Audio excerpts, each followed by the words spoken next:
The morning after the last election, I said, we owe Donald Trump an open mind and the chance to lead. I meant it. Every president deserves that. And Trump came in with so much set up for him: a strong economy, plans for managing crises, including a pandemic.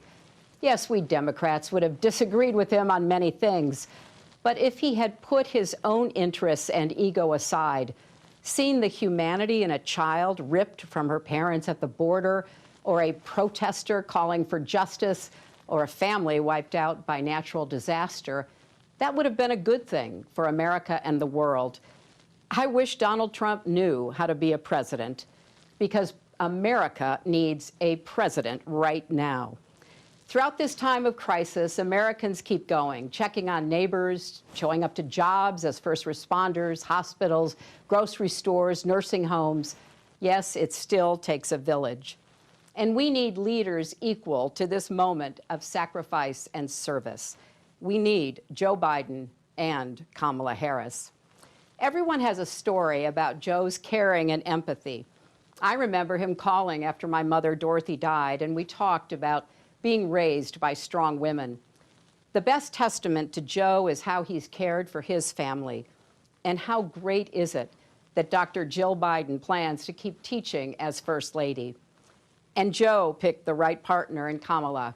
She's relentless in the pursuit of justice and equity, and she's kind. When her press secretary, Tyrone Gale, was dying of cancer, she dropped everything to be with him in his final moments. I know something about the slings and arrows she'll face, and believe me, this former district attorney and attorney general can handle them all. So this is the team to pull our nation back from the brink. But they can't do it without us. For 4 years, people have told me, I didn't realize how dangerous he was. I wish I could do it all over. Or worst, I should have voted. Look, this can't be another woulda, coulda, shoulda election. If you vote by mail, request your ballot now and send it back right away.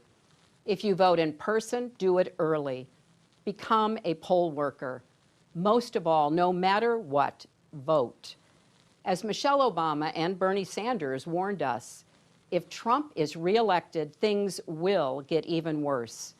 That's why we need unity now more than ever. Remember back in 2016 when Trump asked, what do you have to lose? Well, now we know. Our health care, our jobs, our loved ones, our leadership in the world, and even our post office. But let's set our sights higher than getting one man out of the White House.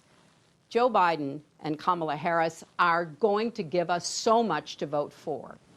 Let's vote for the jobs that Joe's plan will create. Clean energy jobs to fight climate change, caregiving jobs with living wages. Vote for emergency relief that lifts small businesses and saves hardworking people from foreclosures and evictions.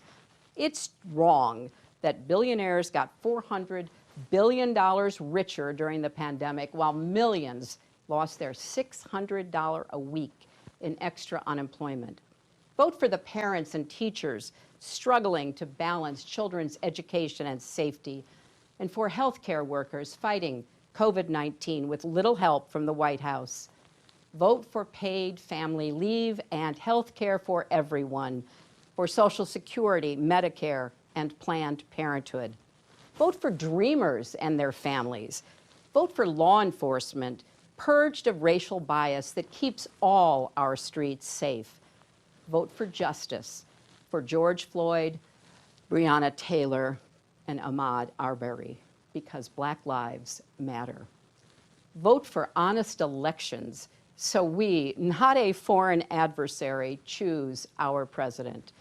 Vote for the diverse, hopeful America we saw in last night's roll call. And don't forget, Joe and Kamala can win by 3 million votes and still lose. Take it from me. So we need numbers overwhelming so Trump can't sneak or steal his way to victory. Text VOTE 30330 to get started. 100 years ago yesterday, the 19th Amendment to the Constitution was ratified. It took 7 decades of suffragists marching, picketing, and going to jail to push us closer to a more perfect union. 55 years ago, John Lewis marched and bled in Selma because that work was unfinished. Tonight, I'm thinking of the girls and boys who see themselves in America's future because of Kamala Harris, a Black woman, the daughter of Jamaican and Indian immigrants, and our nominee for vice president. This is our country's story, breaking down barriers and expanding the circle of possibility.